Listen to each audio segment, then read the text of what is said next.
wife kind of going at it, arguing in public a little bit. Not arguing, but we were definitely hey, I need to talk. Can you let me talk now? Like if you're married, you know how those conversations go. So anyway, anyway, I hope everybody's doing good. Good morning, Nicole Tony. I see your name in there. Grand rising to you as well. Darlene Bramble.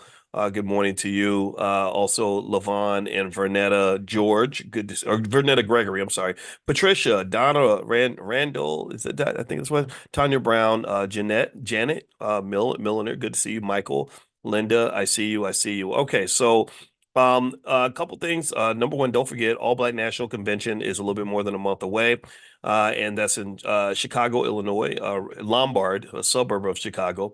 We're all lined up. We have all of our speakers and experts and everything. We spent the whole year preparing. This is a conference that's 100% Black owned. We did this with with our Black money. We raised the money. Conferences are not cheap. They cost hundreds of thousands of dollars to pull off, but you can be proud because this is what we all created this together. You and I, all of us together. And this convention it's your convention where your issues are number one. The Black agenda is the only agenda in this space. There is no other agenda anywhere. And basically, we are solving problems in our own community and putting our community first. And I think that we need a lot of spaces like this. So feel free to take a look at go to allblacknationalconvention.com if you'd like to take a look at that. All right. So one topic of economic elevation that I thought was really interesting was I saw this really intriguing story of a janitor. This janitor, let me see, I got to find his name. I wrote his name down. He's not even Black, but it's this janitor who literally died as a millionaire. He lived, below his means. He didn't seem to have a lot of fancy stuff. And when he died, he had over $8 million, and he gave a lot of that money away to libraries and stuff like that.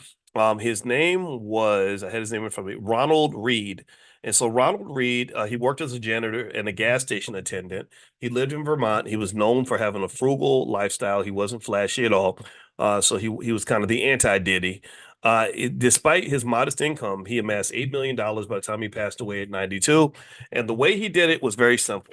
Very simple. You want to know the formula, the simple formula that he followed? He invested in a lot of blue chip stocks and he held them for decades. So he practiced what Warren Buffett and others use, which is called the buy and hold strategy. He drove an old used car. He fixed his own belongings. He lived in a modest house and he spent very little. And they only found out how rich he was after he died. Now, again, I don't think this is the only way to live a wealthy lifestyle. I don't think that you have to necessarily struggle like that and live in $100,000 house when you have $10 million in the bank. I don't think that's required for you to be wealthy, but it's admirable. And what I like about this story is that it's simple. It's really, really simple. It doesn't, it doesn't make it overly complicated because a lot of times when people talk to you about your finances, they tell you stuff that is just so complex. They're like, "Oh, well, if you invest in the 401k and then take your tax deductible, blah blah blah, and buy some some what they call tax lien deeds and take my class on this and blah blah blah blah, then you can learn this and this and this and my course is $80,000 and you can and just all this nonsense, all this extra stuff that makes it overly complex. I feel bad for people that get exposed to that because I can tell you, there's not too many complex financial ideas that I haven't seen. I understand it all. I had to learn it all to get my PhD, and sometimes it's unnecessary. I think that there should be a term that I'm actually going to coin this term right now called financial efficiency. I think you should be financially efficient in terms of saying, what's the most efficient way for me to achieve the goal? Like, what's the most efficient way for me to become wealthy? What's the most efficient way for me to become financially literate? And I can just tell you, if you're, taking 10,000 different complex classes and, 10 billion seminars and listening to like all these crazy, really difficult ideas, I don't think that's the most efficient way to get to from point A to point B. I think it's almost like dieting. It's like when I used to be fat, you guys remember when I used to be fat. Now I'm not fat. Now I'm I'm kind of muscular and stuff because I go to the gym and I lift weights 3, 4 times a week. And in fact, when DL Hughley got on the phone with me and he cussed me out for not being like the loyal Democrat that he thinks I'm supposed to be, and I didn't say anything because when you start acting weird, I don't respond to you. The thing that offended that made me the only thing I thought about was he said you fat son of a blah blah blah, and I was like, why would he call me fat? I'm not fat. And I told my wife, I said, I've been going to the gym. I run every day. He called me fat.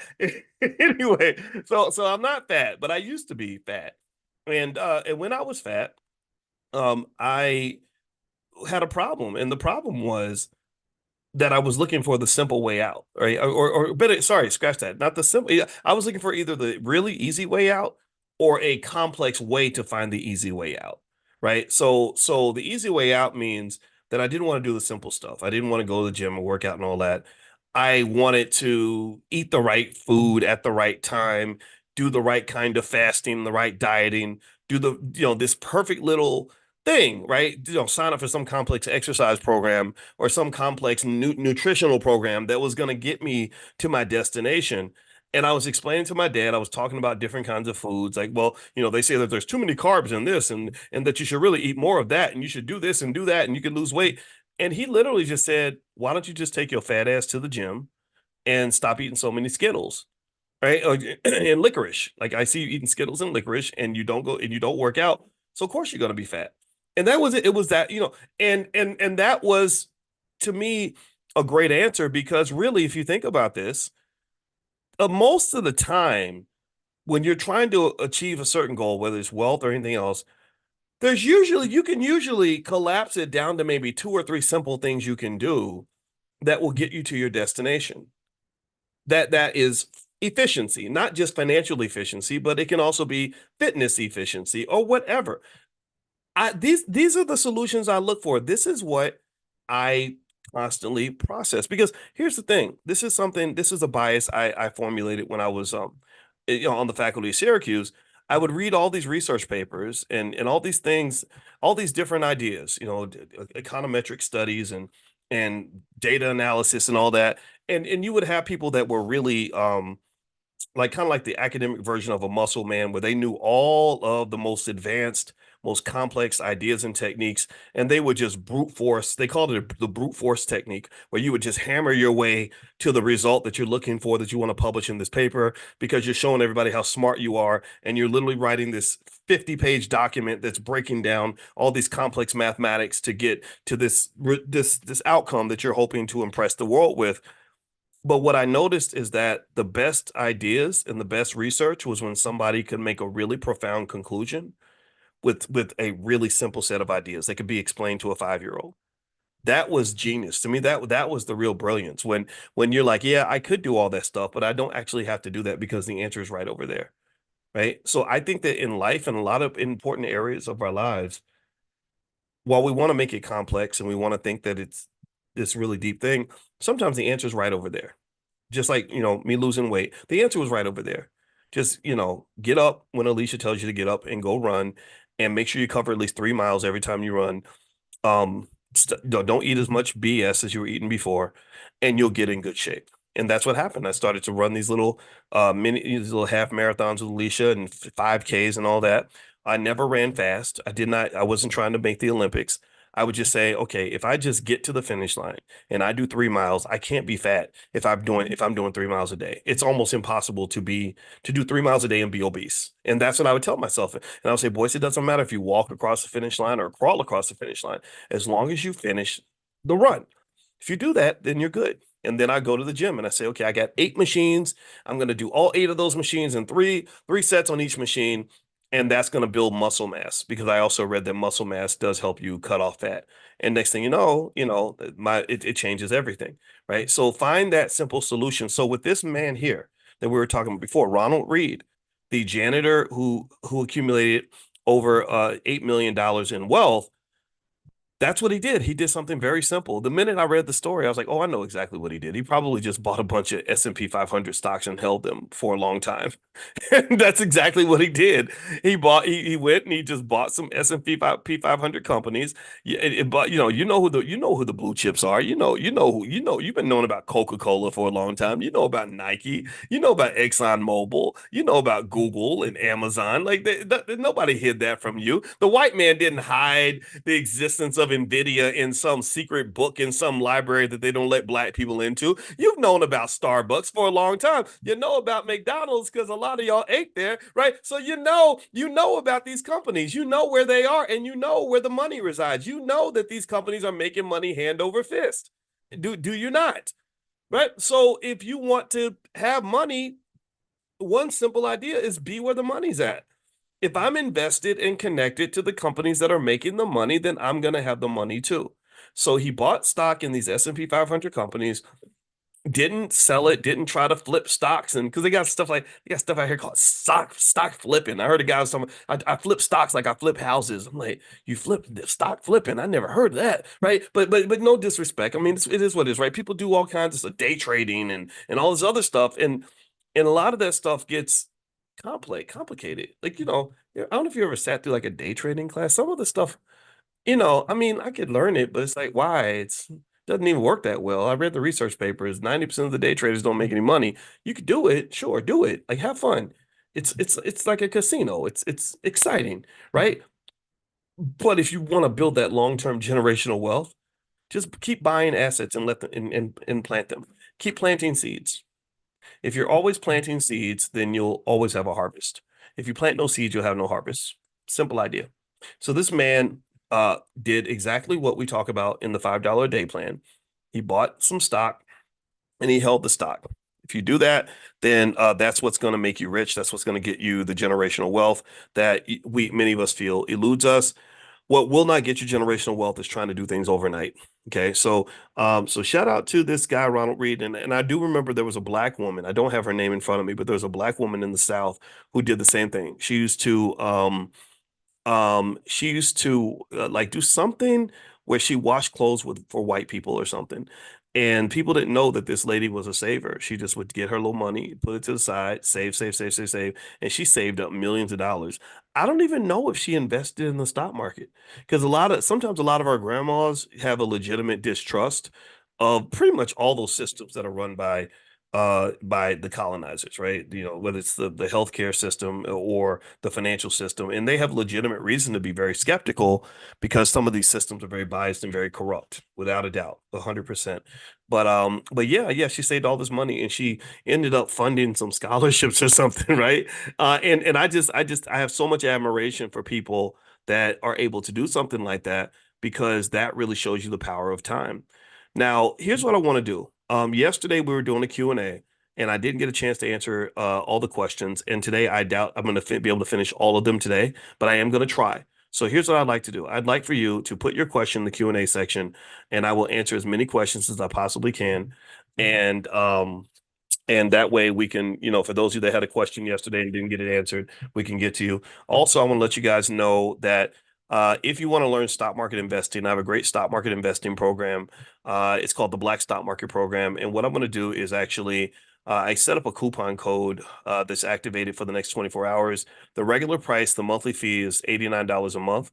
But for the next 24 hours, you can actually join for $21.36 per month. So I'm going to put this in the chat. And if you have an interest, and then the cool part is that you can share it with your whole family. So it's buy one, get five free or something. Just don't share it with like everybody on earth, but because we got to raise money in the Black Business School. But there's the link there if you would like to join the Black Stock Market Program for $21 a month. So you can send me questions. We do Stock Market Tuesdays. You can come into the Zoom for that.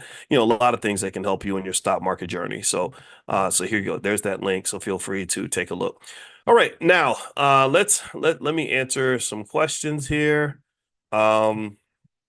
Can I be a BBS donor?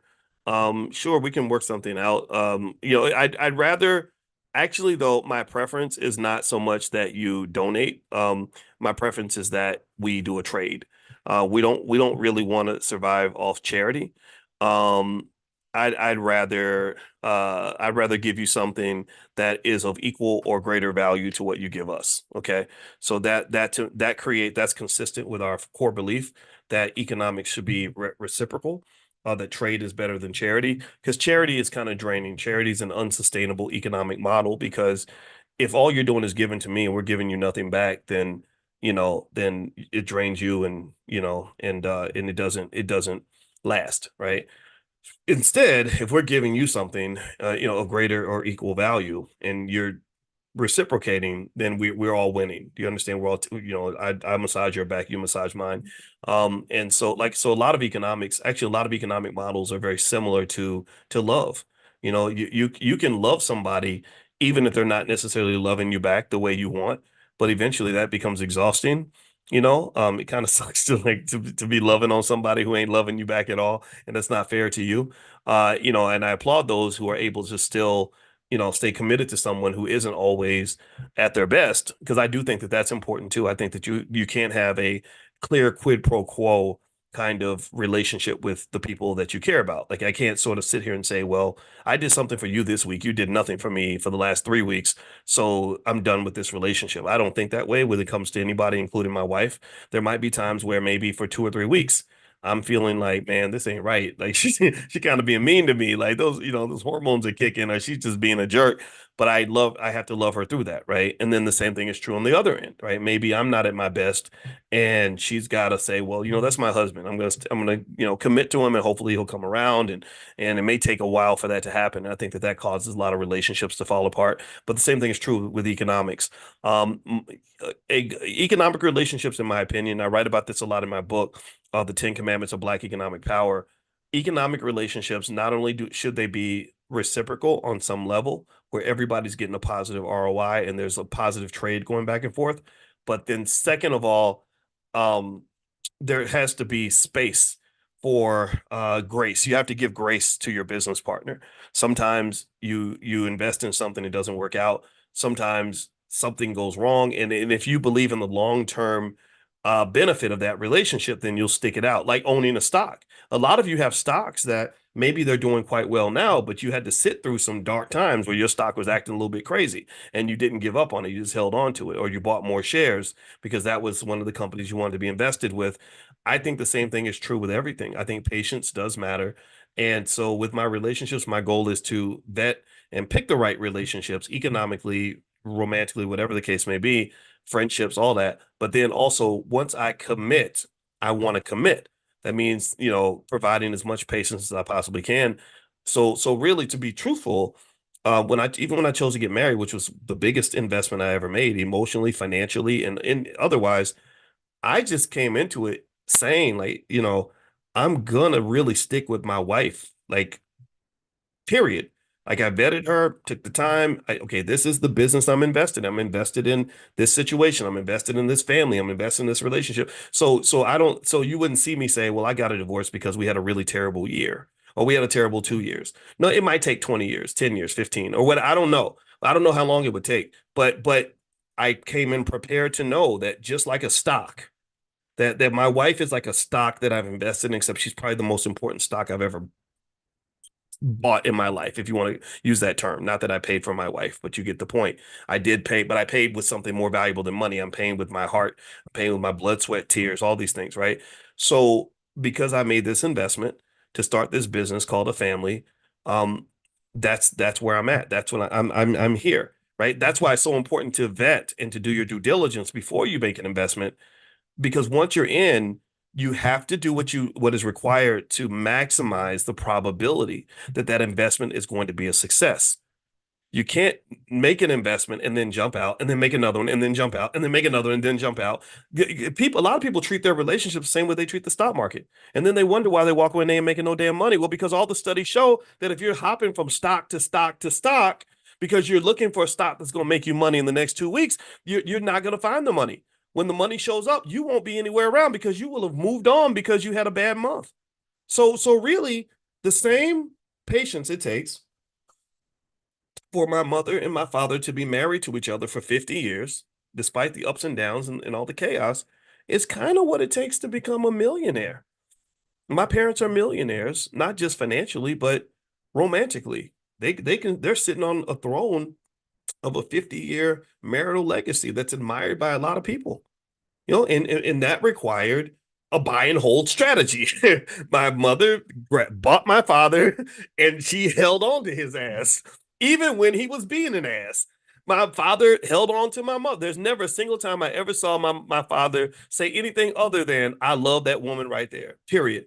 That's my wife. I'm there for her. Period. So that means when she got sick, he was there for her. When she was looking good, he was there for her. When she was being mean, he was there for her. Buy and hold. Buy and hold is the investing strategy that works in almost every area of your life, but you must do your due diligence so you make sure you're clear about what you're holding on to. Some people will just buy stuff quickly without thinking about it. This is why financial consciousness is so important, because one element of consciousness is taking your time and not letting your emotions guide you into making bad investments. So I want you to look around and not, because the same thing that happens with stocks happens with consumer purchases. We get emotional, we make a decision, then we have buyer's remorse. Well, same thing. You think? Do you think that if it happens in the stock market and it happens when you go to the department store, that it doesn't also happen when you are in the bedroom having this amazing experience with this person that you barely know? Oh, that your emotions are on 12. So of course you're going to make irrational decisions. So consciousness means that before I make this investment, I'm going to think about it. I'm going to vet it. I'm going to sit on it for a little while.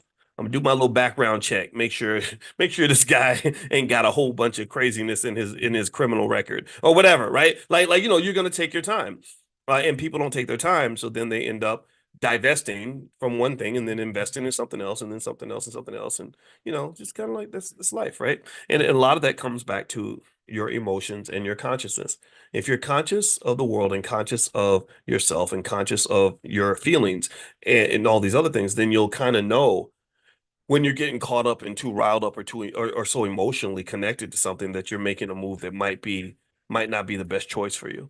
So investing, whether you're talking about investing money or you're investing your time or investing your heart or whatever. You got to vet. But then once you vet something and you make an investment, you have to maximize the probability of success. If I start a business and I'm not sure I want to be in that business, and then I'm not really doing my best because I'm not sure, well, what makes me think that business is going to succeed? It's hard to make a business succeed. So rather than getting into a business I don't want to be in and half-ass doing it, the best move would have been for me to never invest in that business in the first place. So figure out where you're supposed to be, take that time, but then once you pick, you got to lock in, lock on. You do. In fact, most relationships, business wise, money wise, romantically, everything. I think most relationships, most friendships, most business partnerships, most marriages could survive if there's at least one person who just says, I'm here and that's it, and I'm not going nowhere. Right? Most of them, not all of them. Some of them, maybe your partner tries to murder you, then you got to go. But, if you look at what ends most families, it's not usually something that drastic. It's usually like, I just fell out of love with my partner or we grew apart and stuff like that. And I don't know how that fits into legacy building, because legacy building isn't that much fun. It's not always excitement. It's not always, like one Diddy party after another. It's usually something that involves like kind of being willing to do the boring stuff, like sitting here and thinking, gosh, I'm sitting here putting up with this nonsense when I could be out in the streets having fun. And so I think that part of economic maturity is knowing how to make decisions that even when they're not fun anymore, right? When you're immature, you only do things that feel good. You only do things that feel right. But the more mature you get, the more you learn about things like sacrifice. Sacrifice is where you just say, yeah, like me as a man, as a grown man, sure, maybe there might be times where I say, gosh, I would have so much more fun if I took my $1 million or whatever I have and I went out and just had a bunch of girlfriends or something, but that's not what I really want long term. And it's going to distract me from the commitment I made to the investment that I've made in my life, which is to be the head of a household. And so I kind of really think that again, when you're talking about the economics, you can't talk about the economics without talking about the culture. If you don't have a culture of sacrifice and delayed gratification, then you won't have a culture that's going to be doing well economically. Because what's going to happen is you're going to invest like an immature person and a short-sighted person. You're going to invest like a person with no consciousness. A person that's short-sighted and has no consciousness is only going to do things that are fun. When it's not fun anymore, they're going to quit. They're not going to stick to anything. They don't have the ability to buy and hold because holding through the tough times is what makes you successful. Like a lot of y'all went to college and grad school. Imagine if you dropped out of school because you had a bad week. Think about that. Think about people that you know who did that, who were like, oh, I'm having a really tough time, so I think I'm gonna go home now. Those people didn't finish college, but the people that did finish, those of you that did, you probably had a lot of bad weeks. But what happened? Well, you had a culture of sacrifice and delayed gratification. Somebody in your family, somebody in your house said, I know it's tough right now, but you got to stick it out because baby, you got to finish school. And you're like, okay. So I'm almost like the person who also says that baby, you got to finish school should apply to everything. Baby, you got to finish the marathon. Baby, you got to finish, finish running this business. Baby, you got to finish this marriage. Whatever it is that matters to you, whatever it is you're trying to do. Um, if you can't finish, then you got to really go back and ask, well, what made me start something in the first place if I didn't have what it took to actually finish? What misguided thinking occurred? Like what did I not vet about this situation where I'm giving up now, I'm walking away from this thing now. What did I miss? And maybe I didn't miss it. Maybe I didn't even take enough time to even sort of determine if this is a situation I should be in. I didn't get married when I was 25 years old. I got married when I was 40 something, and I was late 40s. That's kind of late, right? Maybe 30s would have been better, but still, I got married in my late 40s. And part of it was because I was like, no, I'm not locking myself. I'm not going to invest in a woman that where I don't think I can finish the race. If I see anything that makes me feel uncomfortable about this investment, I'm not going to do it. You're not going to make me feel bad about it. So generally speaking, I encourage you to think that way about your investing, business, all that stuff. Vet your decisions before you jump in. All right. So anyway, let me answer some questions. Jennifer says, good morning. I'm a new student. I want to know, do you assist with the first options trade? If you're a new member of Prime, we're going to have a Prime meeting soon where we're going to do stock options.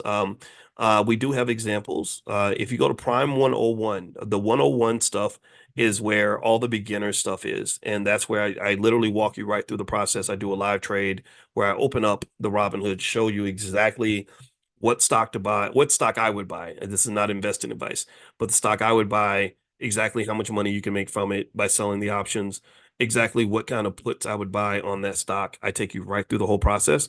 So that is available. So yes, there is assistance there. If you get stuck on anything, just email support@theblackbusinessschool.com. Don't forget the THE, support@theblackbusinessschool.com. They'll take very good care of you. Lydia, one of my companies had a stock buyout. Although I was compensated, that means I'm no longer an owner of that company. Yeah, if they bought your stock, then they bought your ownership. But remember, if it's a publicly traded company, you can go back and buy. Now, if they bought out all the shares and became private, then yeah, you can't take ownership. But if they're still publicly traded somewhere, you can make an investment, or you can also invest in companies in a similar industry if you want to. You don't have to invest in that company. The big thing about that company stock too that I want to mention is a mistake a lot of people make is they don't diversify. They have all their money in the same company stock. And I had that conversation with the UPS employees when I talked to them. I was really surprised by how many people either have the majority of their portfolio in the company they work for, or they also, in some situations, have companies that really incentivize and sometimes almost damn near force you to hold their stock and to not sell it and to keep everything in their stock. And that's just bad business. That's not good for you. So never ever let anybody convince you to keep all your even 20% of your assets should not be in one location. That's not good for you. All right. So and by the way, so this morning we went on YouTube, and if you want to go see that conversation my wife and I had, you can go to drboycetv.com. And also I'm on Spotify. So I know some of you are asking about that. So yeah, so I'm kind of all over the place. Y'all know how I am. Anyway, hopefully I'm adding value though. That's the goal. All right. So Tashi says, what's the maxing out your 401k equivalent for a young person who doesn't work a regular 9 to 5 or owns their own business?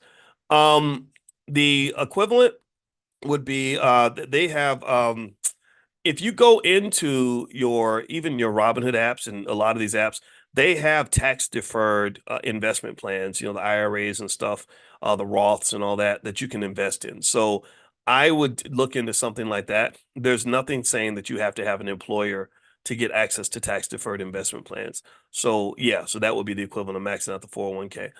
When do you sell a stock? The big question I ask when people say, when should I sell my stock? Is I just say, well, why? Why would you sell your stock? Like, why? Like, the example we just gave of the rich guy who accumulated $8 million, he probably didn't sell very much.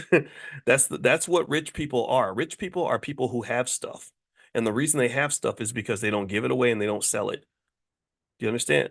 So I'm not saying that you should never sell. I'm just saying that you should have a reason to sell. Do you follow me?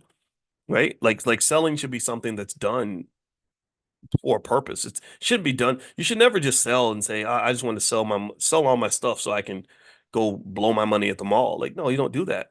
Um, but you can have reasons to sell. Here's some reasons that a person might sell assets. Maybe for what they call liquidity reasons. Maybe you just need the cash. I got bills to pay, or a tax bill came up or whatever, so I got to sell some stock to handle this. Okay, makes sense. You might also sell because you need to diversify. Like, let's say that your real estate is taken off so much that you find out that 80% of your wealth is in real estate. Well, that's very dangerous. So what you might do is sell some real estate and invest some of that money elsewhere, put it in stocks or different companies or something like that.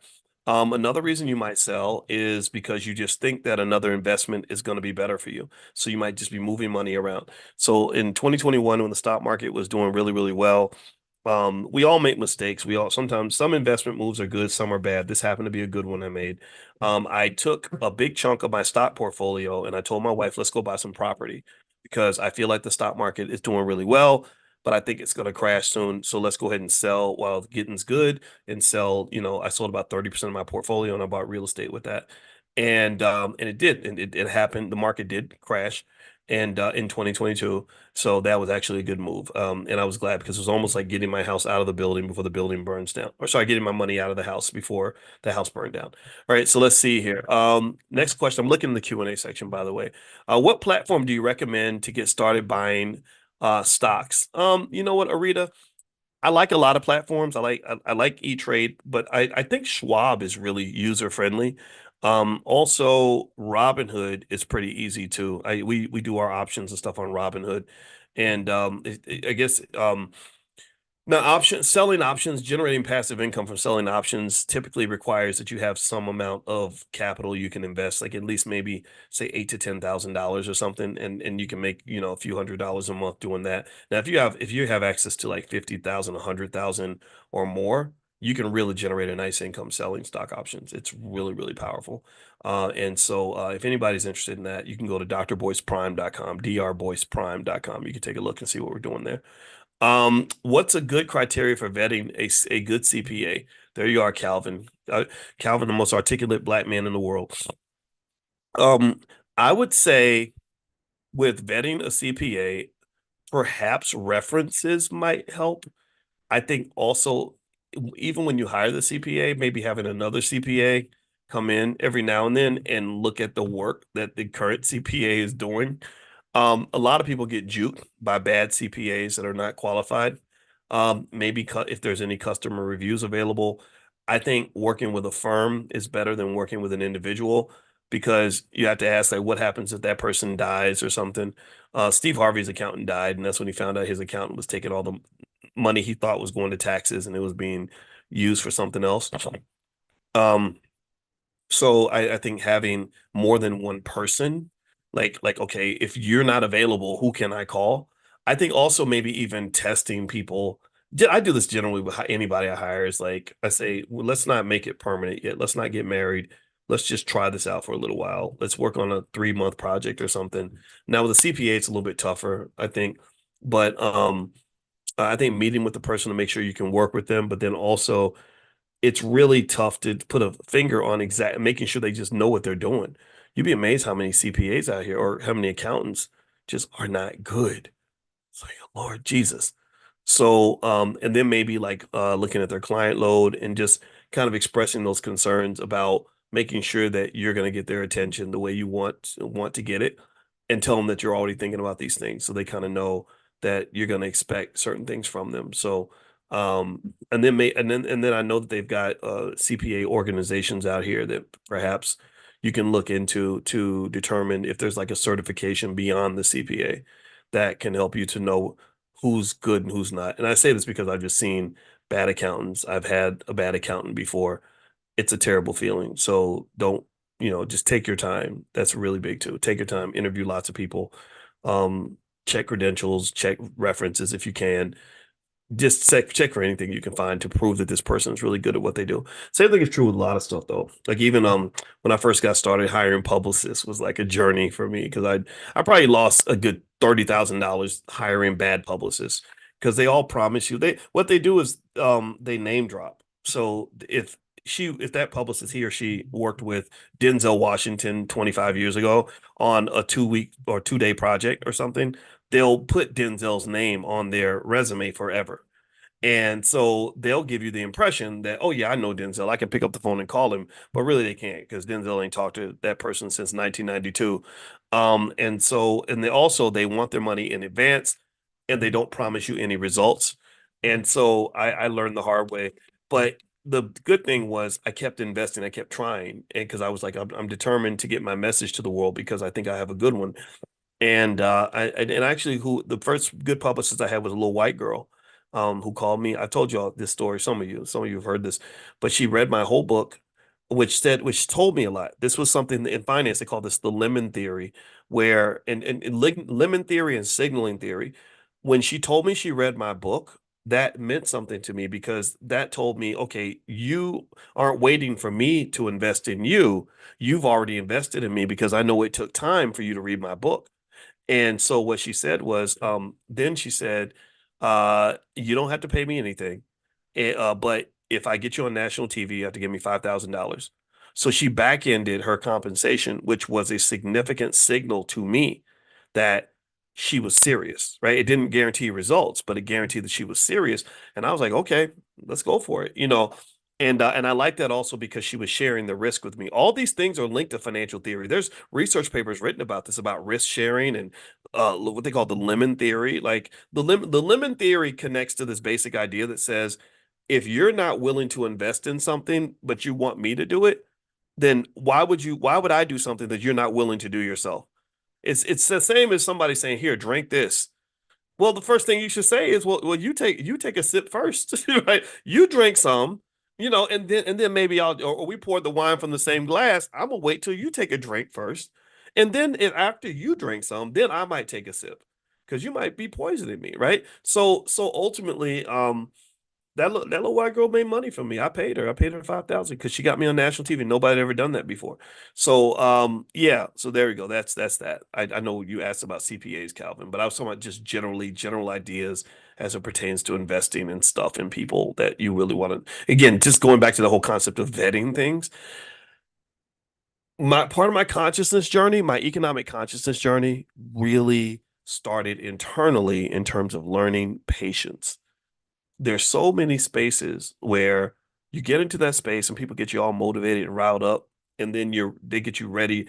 You know, it's only $20,000 to be a member right now. Just go sign up in the back, and you're like, ooh, right? And that motivation, we lean on that. We're used to that because we go to church, and church gets us all riled up and injects us with all this energy, and then we have to keep going back for another injection.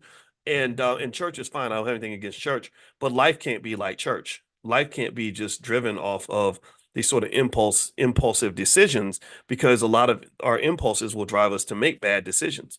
And the bad decisions typically link to things that influence us, like as a man. Like maybe if I for example, I like women. So if I saw, maybe if I'm single and I see a beautiful woman and she says, here, come over here, sign this, I'm like, okay, and the same thing is true with women. There are men that know how to sweep women off their feet. There's whole documentaries about this, like the Tinder Swindler, which is really good. How he would just literally study women. He knew exactly what to say, how to behave, what to do. And there's millions of people like this, millions of guys like this. They just know you. They've studied you like a rat in a lab. They can program you like a computer. And next thing you know, you lost $250,000, right, to this guy. This is what this Tinder swindler used to do. So a lot of my consciousness journey before I even had the consciousness to even think about teaching financial consciousness was driven by me analyzing Boyce and what his biases are and his flaws and his deficiencies and his bad decisions. Like, why is it that you end up in these stupid situations? Like, what are you not doing? And just taking the time to breathe, step back. Therapists can teach you these things. This is why therapy is very important for everybody who wants to improve themselves, because it teaches you just to kind of be present and sit back and say, no, I'm not making a move right now. Or I'm mad right now, so I'm not going to say anything because I need to go process this and figure out how I feel. And then when you know how you feel and you've kind of thought about it, you marinated on it for a while, then you come back and say, okay, now I know what I want to do. People who tend to do that, I think, tend to make the best decisions. It's like just like it's no different from looking before you cross the street. All right, so let's see here. I saw a question. Somebody says, can you say more about stock options, where I can find that? Yeah, you can go to drboyceprime.com, drboyceprime.com. You can take a look at what we're doing with stock options. It's very exciting stuff. All right, so let's see. Janet Milner says, good morning. I'm a new student. Oh, okay. You already asked about the options trade. Okay. We can see your Can we see your Egyptian death statue, please? You know what? I'm gonna take a picture and I'm gonna put it on my Instagram. My Instagram, Dr. Boyce Money. Follow that one. That's the one where I'm going to do nothing but financial stuff. The Dr. Boyce Finance, you can follow that too. That has I told y'all what happened to my bigger page. I had almost 700,000 people and they just wiped it off the face of the earth for whatever reason. Probably because I talk about black people stuff and they get you in trouble. But I have another page, Dr. Boyce Finance, that has over 100,000, but I kind of talk about everything that's on my mind. I'm a human being on that page. I'm not just a finance guy. Whereas I said, okay, I'll have Dr. Boyce Money, where all I'll talk about is financial stuff. So if you want to just see the financial stuff, go to Dr. Boyce Money. I'll put a picture of it on Dr. Boyce Money so you can see it. It looks just like the god of the afterlife or the god of death, the Egyptian god of death. I forgot his name, Anubis, I think. All right. So yeah, so Tana, I'll put it up there. Anubis. Thank you, Jamila. If a stop price drops below the strike of a put option before expiration, should we sell the put to make more money and buy it again? Okay, that's more of an options question, but quickly I'll say, if the stop price drops below the strike of the put, it depends on how much cash I need. Sometimes I'll roll the put down or sell the put because the put contains value and you can unlock that value, turn it into cash, use that to deal with your margin call. Again, all that's broken down inside the Prime program. And you can log in and leave me that question. And then when we're doing nothing but options, I'll definitely drill into that in the specifics. Roxanne, when investing for your kids, do you put the investment in their names or your own?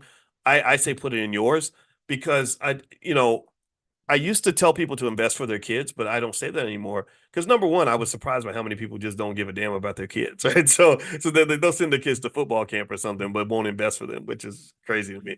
But then the second thing I realized is like I said, wait a minute, why should investing be seen as something that's purely sacrificial? I want you to enjoy it. So instead of thinking of your wealth as something like, oh, I'm going to accumulate this just for the kids, think of it like a car. If you buy a car for yourself, you can have a plan to say, okay, when I've driven this car for 5 years, I'm gonna give it to my kids, right? That's what we did. We just gave our 17-year-old the Audi, but it's not a brand new Audi. It's 12 years old, and we put 80,000 miles on this 12-year-old car. And now she's driving back and forth to high school and she gets to, it's a little bougie, right? None of us drove, I didn't drive an Audi to school. I drove a hoopty, but still, whatever. We're not going to deny her black privilege as long as it doesn't go too far. And that car was something we passed on to her, but it's something that we used ourselves. So don't count yourself out of the wealth building process. Don't sacrifice so much for others that you don't do anything for you. You deserve to live well too. So when you get that investing account for the kids, I personally believe in getting it put in my name. It's mine. I'll put it in a trust and all that so that if something happens to me, you can get some control of that within limits of the trust. But but I'm here too. I matter too. We matter. Me and your mama matter too. So this is our money, our wealth. And when the time is right, we will give you access to the wealth, just like we gave you access to the car. Do you understand? Does that make sense? I don't think you should go and give a 17-year-old $100,000 because they're only going to waste it. They're going to do crazy stuff with it. And then you have to kill them, and then you go to jail, and then they'll be using the money to bail you out. And that's not right. You don't want your kids bailing you out of jail, now do you? All right. So Karen Terry says, what does blue chip mean? And what's the origin of the phrase? I don't know. Blue chip is basically like the top companies in America, but I don't know the origin of blue chip. I don't know. That's a good question. Let me look it up. Let me see. Yeah, thank God for the internet, right? That's a good. I never looked it up. The term blue chip stocks originates from the world of poker. Interesting. Oh, no way. And I like poker. I'm a pretty good poker player. Poker's fun. So basically, the blue chips are typically the highest value chips on the table compared to the white or the red. The term was first applied to the stock market by Oliver Gingold, an employee of Dow Jones in the early 1920s. He used blue chip to describe high priced, high quality stocks that had a history of reliable earnings and dividends. Just like the high value blue chips in poker, these stocks are seen as the most valuable and stable in the market, often from well established companies with strong financial performance. Today, blue chip stocks refer to large, reputable companies known for stability, solid earnings, and a long history of success, like Apple, Microsoft, or Coca-Cola. They're considered safe investments, especially for those seeking long-term growth and steady dividends. So there we go. Great, great question. Thank you, Barbara. All right, so now we know. Let's see. It's the Black Stock Market Program, a class one should take before taking Prime. Um, I don't think actually if you sign up for Prime, you get access to the Black Stock Market Program. So if you're already a Prime member, that link I gave you to get access to the Black Stock Market Program, you don't have to use that because you should have access already to a lot of stuff from the Black Stock Market Program. Maybe not everything, but enough where it can get you up to speed. So no, those are two separate sorts of things. The Black Stock Market Program is all about stocks. There's a little bit of stuff in there about options, but I didn't want to confuse the two. So there we go. We also have a Black Stock Market Program for children. If you go to blackmillionairesoftomorrow.com, you'll see our whole curriculum. We have, real estate for children, entrepreneurship for children, stock market investing for children, all kinds of money management for children. So feel free to take a look at that. And there's these self-study exams your child can take, and they can get a little certificate. I call it a baby bachelor's degree that they can print out and put on their wall, which is really good for their self-esteem and self-identity.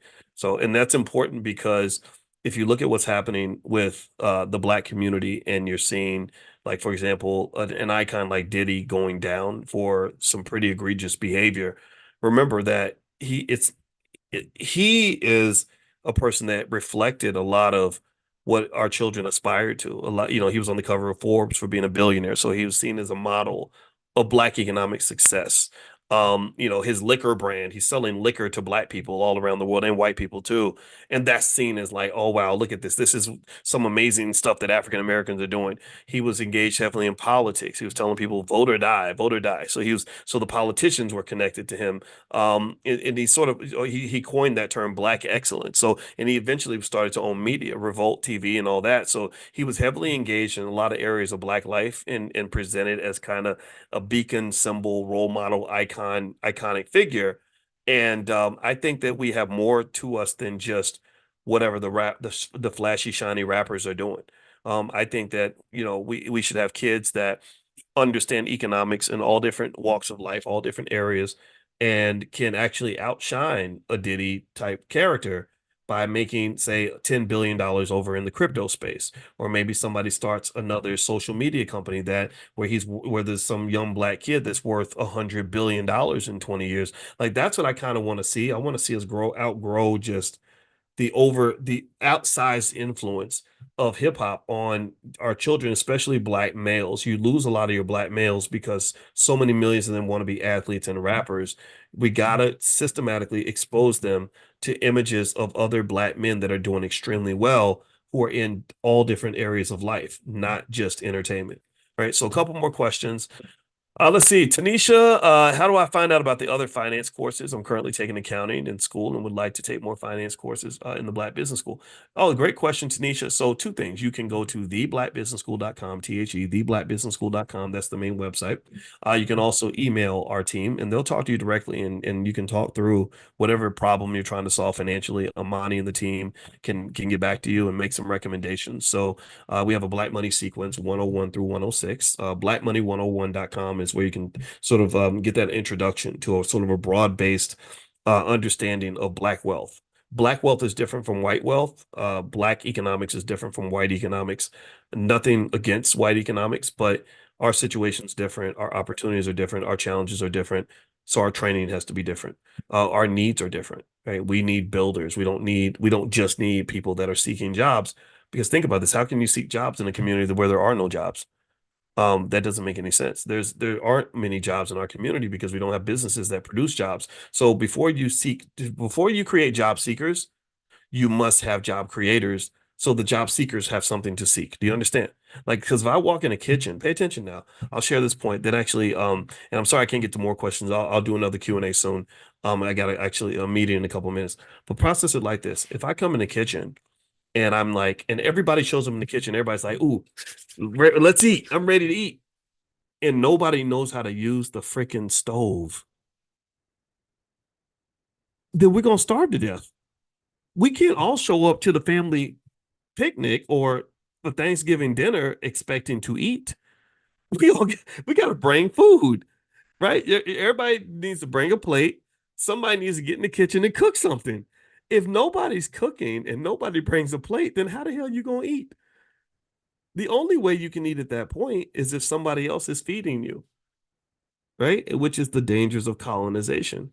Like Brother Nuri Muhammad said, he's so eloquent, he's so smart. He's going to teach a class in the Black Business School based on his book, Mathematics of the Mind. These are the types of teachers I think our community needs. And he said, we're not a community, we're a colony. He said a colony is where the people in the community are not the ones who are extracting the wealth from the community. They don't own the businesses in that community. The colonizers own the businesses in the community and they extract wealth from from that group and then take it somewhere. They invest it somewhere else. They're not investing in the community. They're there to exploit and extract from that community. You understand? So the colony mindset is when we're all showing up saying like, okay, I need a job, I need a job. Well, I need a job. Let's all get jobs. But there's nobody inside the group that says, okay, I'm creating jobs for you.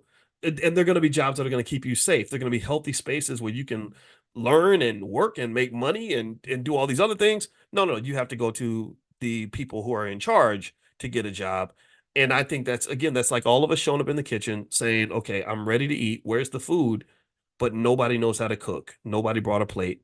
So you have to get fed by people who don't live in that house. And sometimes they're going to poison you. They're going, and remember this too, the people that have the ability to feed you also have the power to do what? They have the power to starve you. So we can't all show up looking for a plate. We got to bring a plate. We got to learn how to cook. So we need some chefs up in this mud. We need to train the children on how to cook so that and grow food and all these other things so that when people show up and say, I'm ready to eat, we'll have something to serve them. You understand? So I hope that that makes sense. And it must make sense because Calvin, the most articulate black man in the world, is clapping. So I must have done a good job.